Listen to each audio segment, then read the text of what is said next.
don't try to go viral.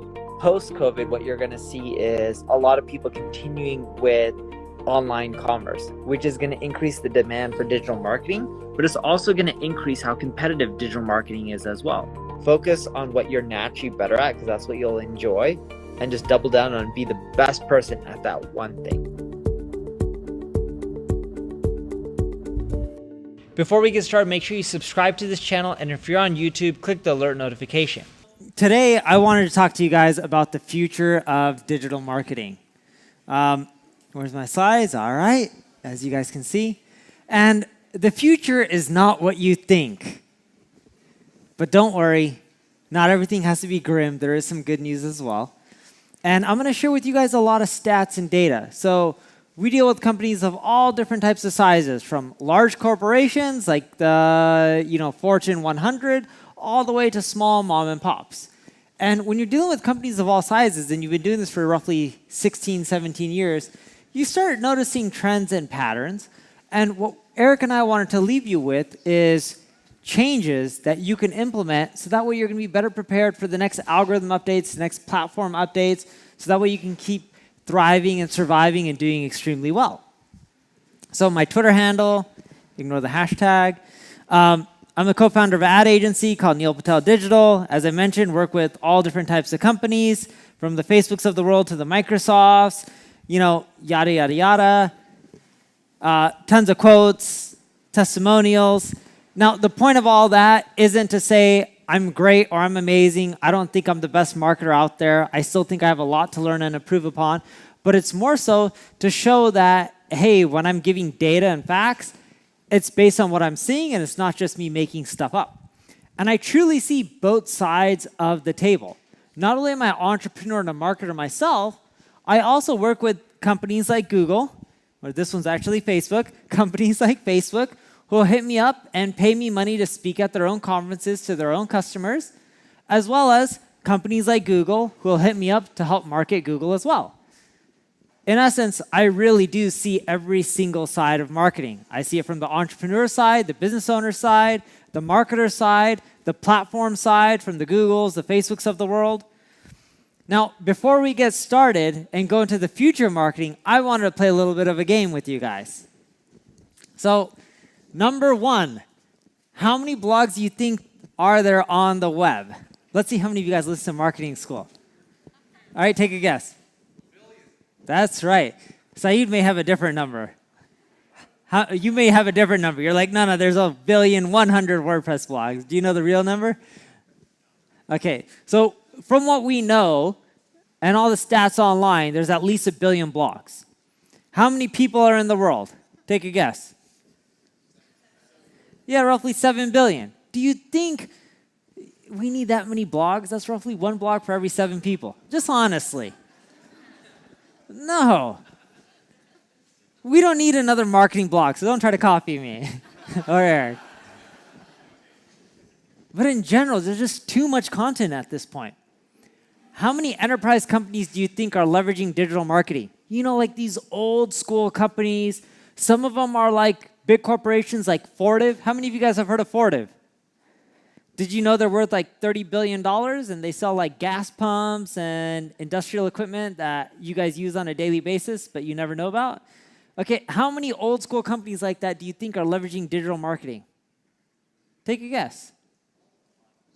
Who said all of them? That's right. All of them are pretty much leveraging digital marketing. Those guys have a shit ton of money. Literally, piles and piles of it. They make more in interest on any given day than we make in a whole year working, right? So they can outspend us, and when they make mistakes, it doesn't really hurt them. Another question. Startups. They raise money. What do you think most of the money that they're raising is used for these days? Ads? What else?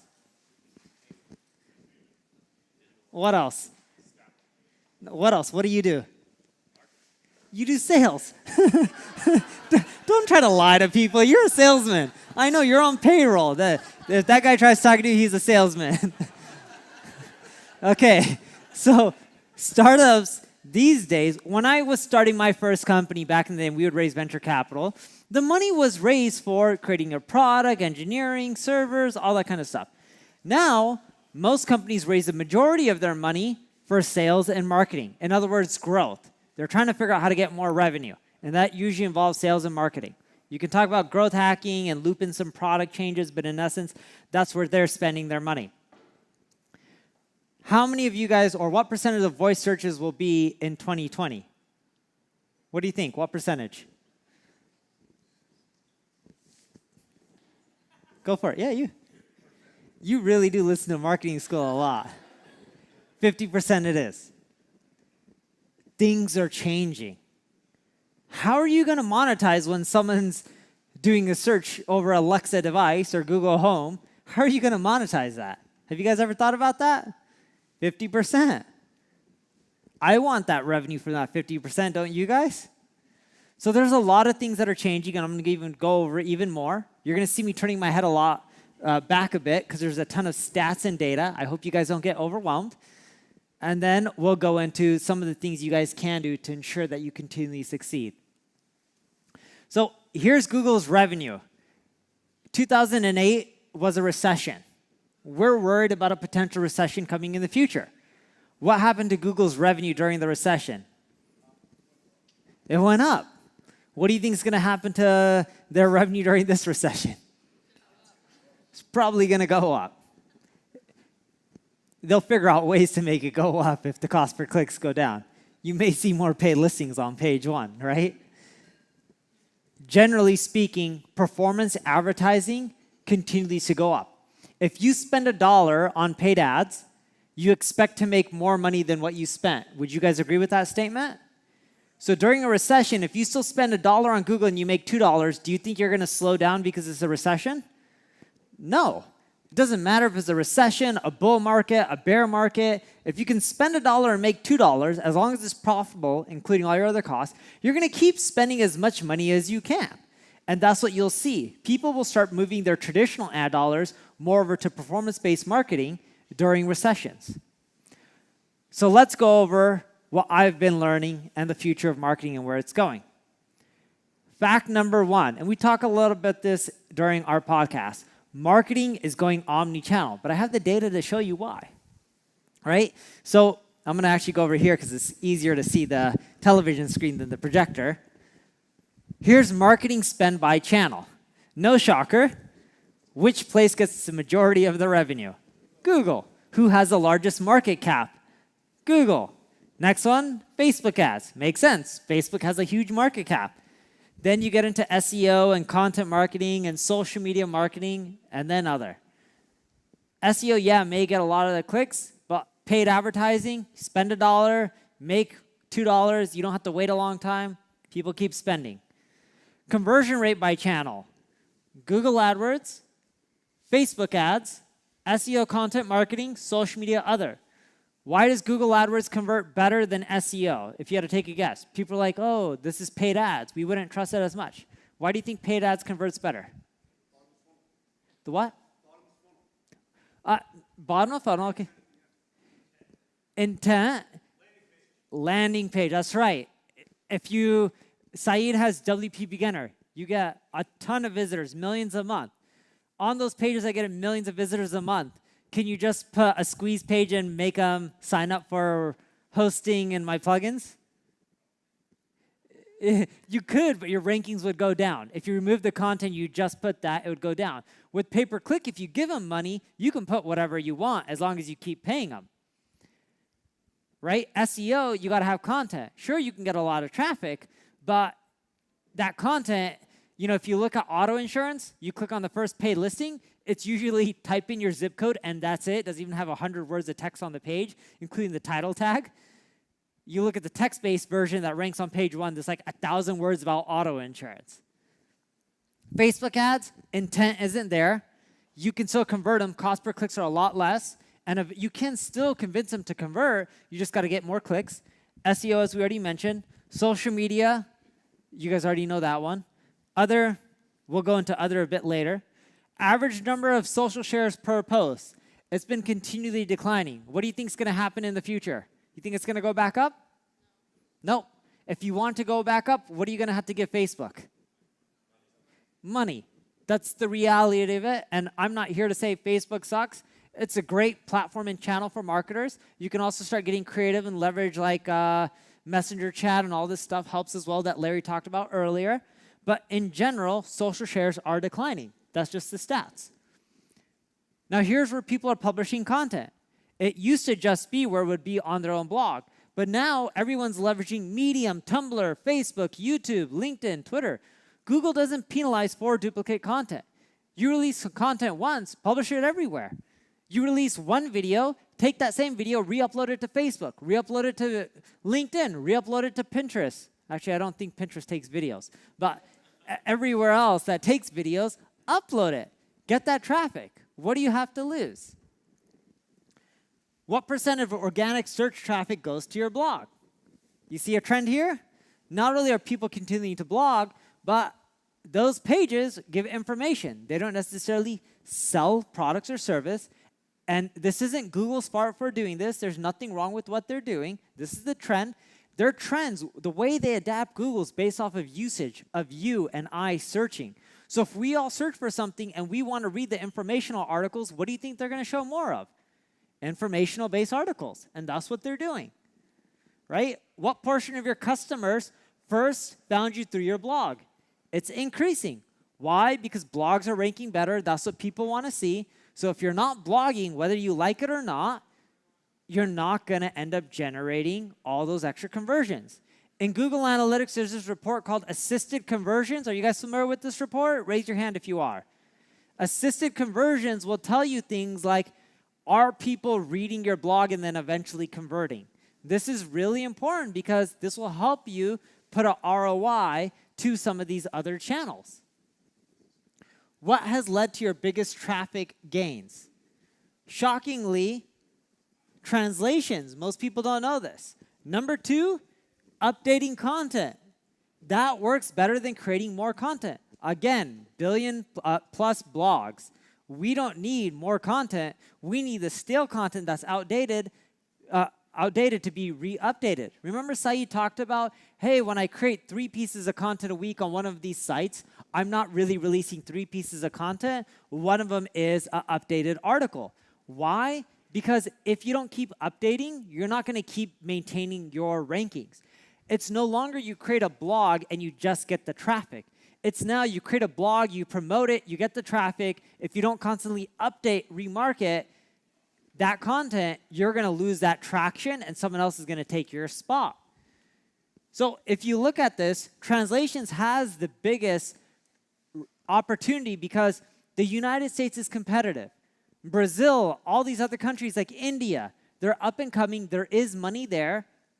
And if you translate your content into their local dialects, you can do extremely well because there's not that much competition. Google needs content within those regions. You'll dominate fast. You'll maintain for at least a bit longer in the short run. And you can generate revenue as well. When people talk to me, they're like, Neil, in India, why would we go after that market? There's barely any money. Do you think Walmart would pay like 15 or 17 or whatever billion dollars for Flipkart if there wasn't money in India? Do you think Airbnb would be doing investments there? Do you think Microsoft and Amazon and Adobe and all these companies would be investing billions of dollars? No. So you got to get on these regions fast. That is a big future. If you translate your content, you can find a lot of these people from Upwork. You can do really well. So what channel provides the biggest ROI for companies? Can you guys take a guess on this? Out of all the survey data, there was one channel that provided the biggest ROI, and it was lumped into other. If you guys had to guess what this channel was, what would you think it is? Instagram, email, what else? Conversion rate optimization. It's the least sexiest channel out there. From every company we interviewed and surveyed, and we surveyed hundreds of these companies, and some of these guys are doing like millions and millions and millions of dollars a month in profit, if not billions, some of them. Conversion optimization out of all the marketing channels provided the biggest ROI, but the smallest investment by far. If you can boost your conversion rates by double, what does that mean to your paid advertising or your SEO or your content marketing? You can spend more. these channels will become more expensive. Whether you like it or not, paid ads will keep going up. Whether you like it or not, you're going to keep doing it because it makes you more money. If you don't optimize for conversions, you're going to get slaughtered by all the competitors. And there's a huge trend in digital marketing right now where a ton of companies are finally starting to spend time in A/B testing, personalization, and all this other stuff that very few people talk about. And I know this because if I release a blog post on A/B testing or personalization, no one wants to read it. If I release another article on how to get more traffic, everyone's like, yeah, show me this. It just shows what you guys want to read. The trend is going two different opposite directions. So really start getting into conversion optimization. What's also cool about going omni-channel is that it's also not hard to see what the competition is doing, right? Because all these channels are getting saturated fast, and that is a big trend. You have no choice but to leverage all of them. You used to be able to create a business off of one channel. Facebook grew just from the referral program. Dropbox grew from social media. Tweet this to get more space. You no longer can grow a business through one channel. It's becoming more and more competitive. The people who are early on, sure, Saeed has access to a huge WordPress community. He already is integrated and has access to all these users. Do you think someone can just come in right now and compete with him? Saeed, if you were coming into this right now, do you think you can do well compared to you being in this for 10 years? No, why not?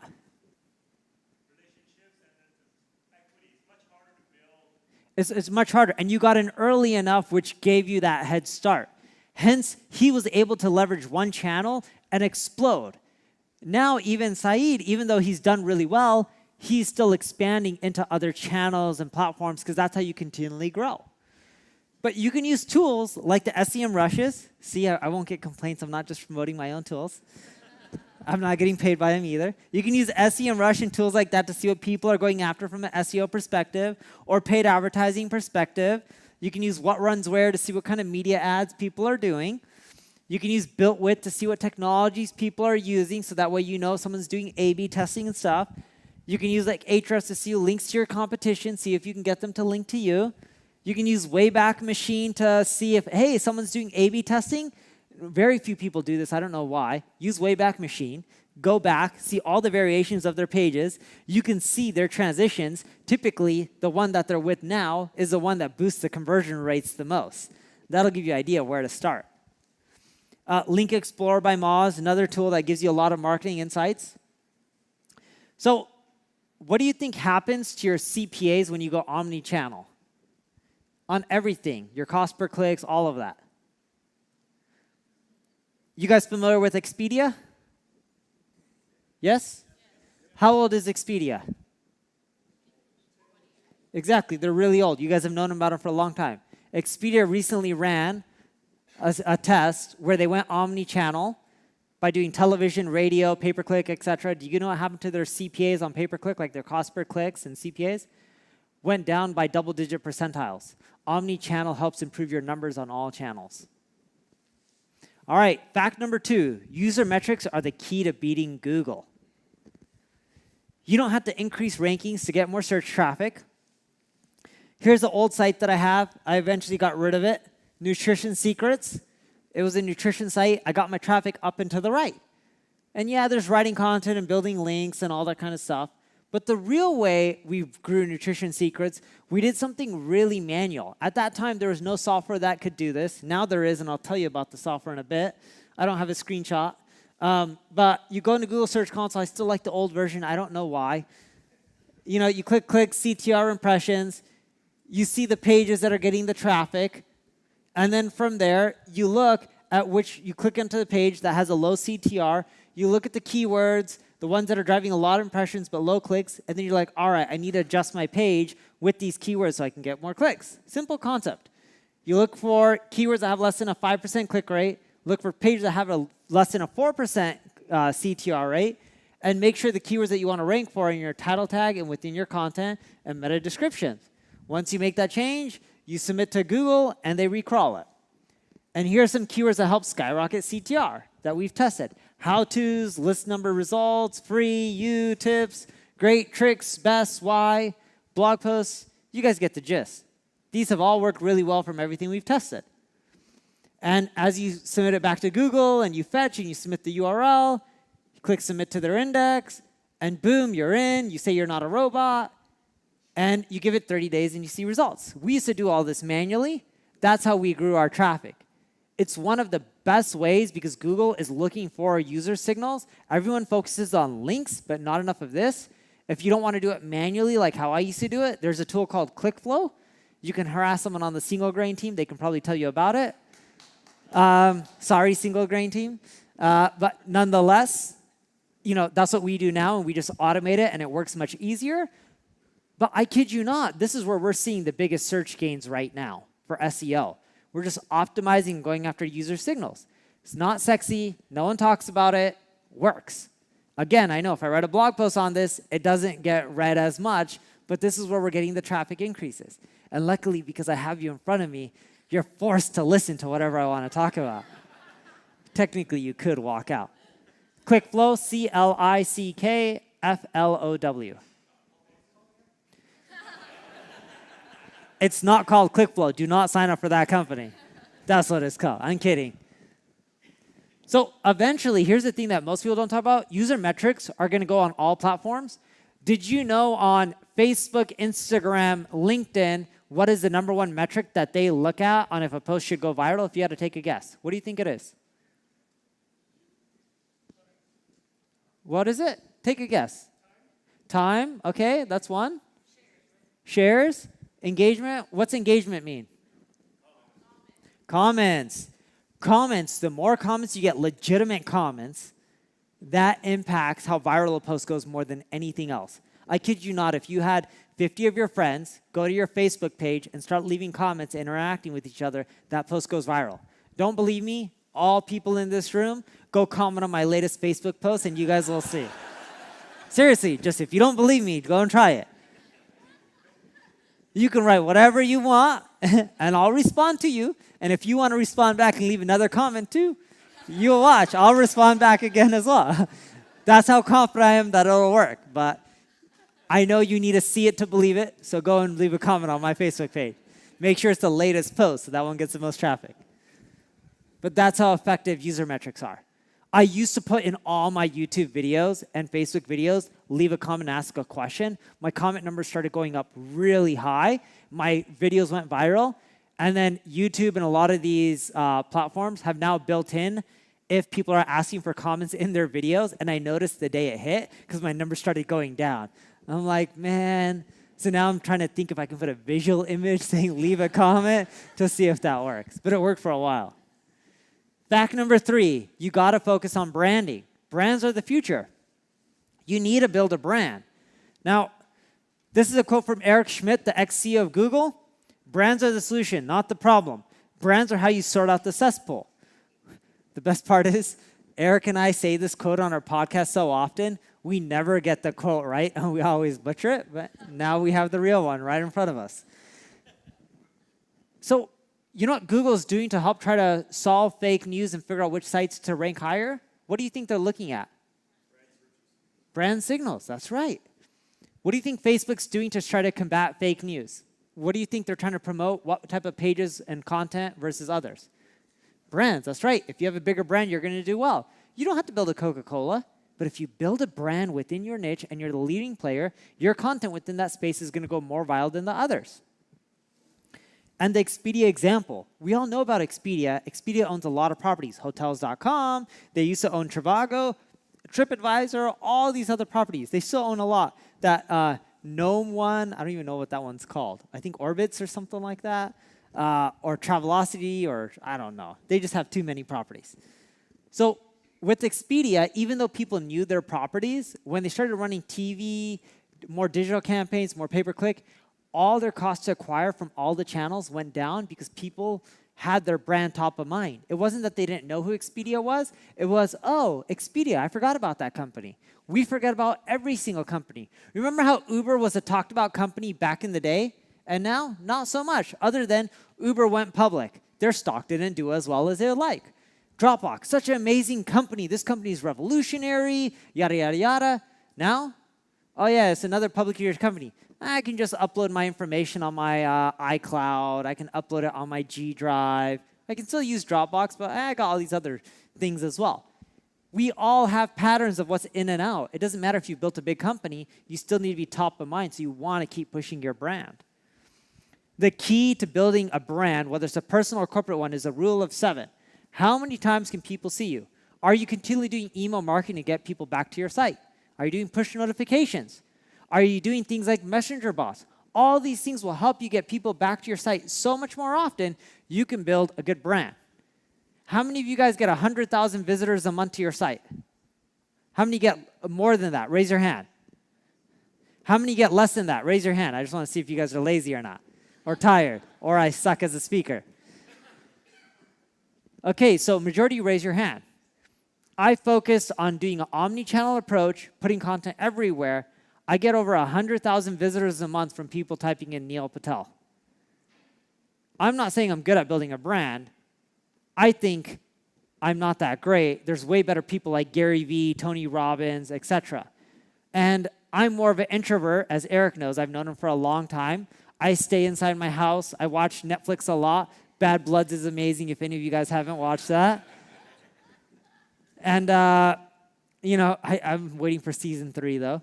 And Sneaky Pete, by the way, on Amazon. That was amazing. In 2 weekends, I watched all 3 seasons. And I work while I am on or watching TV. Like, that's how I work. I don't go to the office. I sit on my bed, and my team will tell you, they'll FaceTime me, like we'll be on a client call, and I'll be in my bed talking to the client over Zoom while I work, because that's how I get the most done. But the way I built a brand is the rule of 7. You keep getting people back. Now, over a year ago, Eric mentioned this, I acquired a company called Ubersuggest. And that guy was from Italy, and I paid, I think, around 120 grand for it. He built a better brand than me, and he didn't do anything that I did. I think he's smarter than I am. And what I did is I just leveraged what he did, and I put it on steroids by just going to the nth degree, being like, let me just update your tool and give away more for free. I now get 3 times the brand queries, over 300,000 visitors a month from people looking for Ubersuggest than I do from people looking for Neil Patel. Those brand queries help skyrocket your rankings. You got to build a brand. Every time I grow my brand queries, I notice that my rankings for all my terms, like online marketing, pop up on the top of page 1. It's not that I try to build more links or any of that. It's I focus on brand queries. It's that powerful. So here's some tips. Emails are still effective. Push notification in combination with email marketing is really good. Combine that with messenger bots, then you're really doing well, right? Which was the next one. And then you want to use tools like Google Correlate to help you figure out what people are looking for that's similar to your keywords.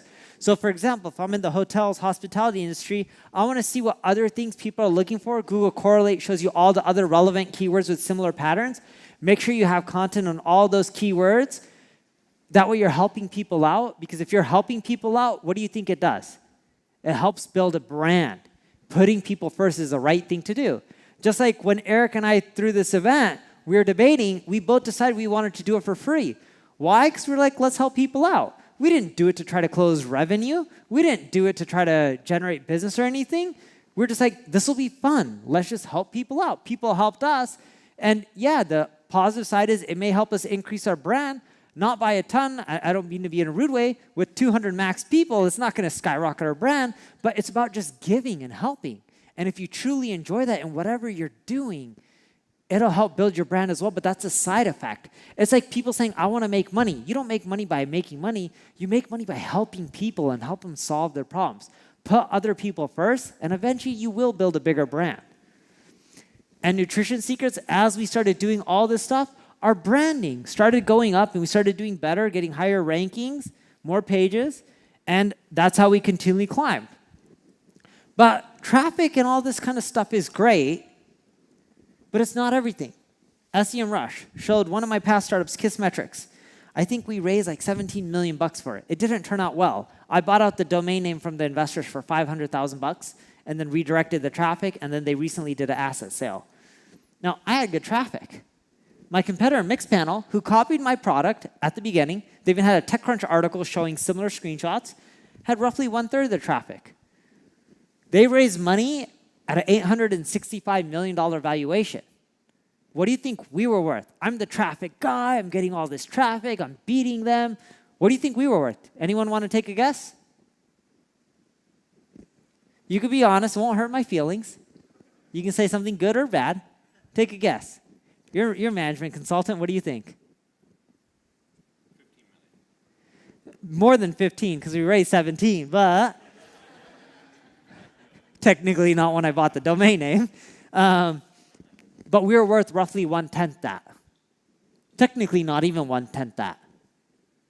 So maybe 1/15th, 1/20th. That's brutal, right? Think about it. I'm a marketer. I'm on cloud 9, getting all this traffic. It shows you traffic isn't everything. And I realized at that point the real formula to success, especially in the future, is traffic plus conversions cubed equals success. The more you focus on conversions, the better off you guys are going to be. I'm hammering that so much because I know in a year you guys won't be able to do a lot of the marketing techniques that you're using right now unless you focus on conversions. Which gets into fact number 4. Conventional CRO techniques won't work well. Interactive quizzes, I use a lot of this stuff on the Neil Patel site. It gives you some conversion lifts. I even leverage 2-step checkouts for e-commerce. I even do pop-ups that are like, do you want more traffic? Yes or no. If you click yes, you're going to get a guide that teaches you how to get more traffic. If you click no, what do you think you get? No, if you click no, I would be like, congratulations on having massive traffic. Now let's help you double your conversion rate. Put in your name and email. Funny enough, that actually works really well. It's kind of creative. So what's wrong with all the tactics I mentioned?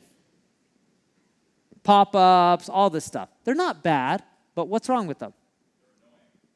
They're annoying. That is true. They still work, but they're annoying. I hate them, but they're annoying. What's the issue? You see them everywhere. And because you see them everywhere, do you think they work the same that they did 5-6 years ago? No, the effect's worn down. Personalization is a new conversion rate optimization. It's all about personalizing the experience. So here's an example. Now, I operate my day in which I have a few companies, and there's a CEO in place of a lot of these companies. They're starting to use tools like Intercom. And I'm not saying this because Intercom's a sponsor. I actually did the opposite. Once Eric and someone told us, Yaniv, he's like, why are you guys putting your money out of your own pocket for the event? Why don't you get a sponsor? And Eric and I were like, that's a smart idea. We're really stupid for not thinking of this. That's really what happened. Am I right, Eric? We're like, how much should we each spend? 20, 30 grand each? And then Yaniv's like, you guys are dumb. A company will give you the money. We're like, oh my God, you're brilliant. Where'd you come up with this? He's like, every conference does this. And we're like, oh yeah. So when we look at a lot, and you can use any tool you guys want out there. It doesn't make a difference to me, being honest. But when you start personalizing that experience and start chatting, you'll notice that you can adapt what you do to each person. Whether you do that through Facebook Messenger bots, whether you do it through Drift, Intercom. The big point I'm trying to make is you need to start creating personalized experience for every single person. That's where we're seeing the conversion lifts. Because then you're getting data on everyone, and you're seeing the lead type, the quality, what they even thought about your conversation. If they rated that it's an amazing conversation, do you think you have a higher chance of converting that person? Of course. If they start asking you through chat about pricing and how they sign up, you can tailor your messaging and your content totally different than if they asked you, how do I use your product? That would be more support. Or why should I buy you or use you over the competition? You need to personalize everything. Chat is now responsible for 28% of our sales. Yaniv from Nextiva, I believe his chat is responsible for roughly 1/3 of his sales. 1/3. We're even seeing it help with e-commerce. You guys need to start using it. But don't just rely on things like Intercom for chat. You need to go above and beyond that. You need to start leveraging product tours. And I know this whole, stigma out there like, oh, product tools are only for SaaS companies and when people log in. I'm going to show you something different. Here's Google. What do you think is on the right there? That's a functionality of a product tour. Them trying to get you into more features, more reports, more sections of Google's products and platforms. Here's something within their Gmail app. Did you know you can also schedule a send notification? That actually happened on my phone. My designer, I'm like, ooh, design this, make this look pretty. He gave me one with the ghetto iPhone because he's like, you're too cheap to get a real iPhone. I still have an old school iPhone. I'm looking in my pocket. I still have like a really old iPhone. So he's like, you get the design of an old iPhone until you upgrade. So I was like, okay. I don't want to spend the money. But even them, they're doing product-related stuff. So check this out. This is animated on the checkout page.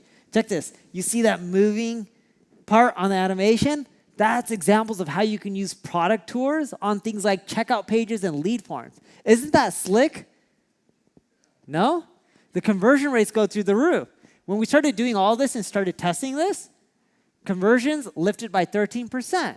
So you start combining all these little things. You're not going to get one thing that grows your sales by 50%. But you start combining all these little things. What do you think this allows you to do? Spend more on paid ads as Google increases their prices, as Facebook increases their prices. And they're not increasing it for the sake of it. They're increasing it because more people are jumping on and you're competing with more people. It's supply and demand. Fact number 5, to win, you'll have to think like a winner. What do these people have in common? Michael Jordan, Mark Zuckerberg, Michael Phelps, other than their names start with the M. Yes, they all want to win. They actually all have won. 2 of them are billionaires. Michael Phelps is an amazing, talented swimmer. He's an Aussie like Ryan. Is he an Aussie or he's American? No, he's American. My bad. He's not an Aussie. Right? They all have coaches and mentors who helped them get to where they are today. You need to invest in mentorship. It doesn't have to be paid. This is a free event. You can go to other free events. You can listen to podcasts. Eric has this podcast called Growth Everywhere where he's interviewing people and they're revealing their revenue numbers. If that's one of your competitors, you listen to it, you can figure out how they grew and you can copy some of it. Look, if you're going to climb Mount Everest, would you just fly over to Nepal, climb to the top, and get there? No, you'd probably die. You would get a Sherpa to help you out and do your training. The same goes with anything you do in marketing and business. Go read articles. Find people who can help you out. Again, you don't have to pay for it. There's a lot of free stuff online. The reality is marketing never stops. What works today may not work in the future. So the best approach is to continually test and keep learning. You're going to be overwhelmed by the information. And you know what? Just go after the low-hanging fruit. Try one thing. If you're going to take one thing away from this presentation, try some CRO stuff. If you don't, you're going to get beat by all your competitors in the few years, probably in 12 months, because that is where the market is going. It's so competitive. Everyone's raising money to pile on marketing scales. They're using Reid Hoffman's concept of blitz scaling, spend money at all costs to generate revenue even if you're not profitable. It's screwing up the margins for most of the companies. You need to focus on conversions. There's 3 types of people. Those who make things happen, those who watch things happen, and those who are wondering what just happened. Be the person who makes things happen. Thank you guys for attending. Later we'll get into Q&A during our Marketing School Live.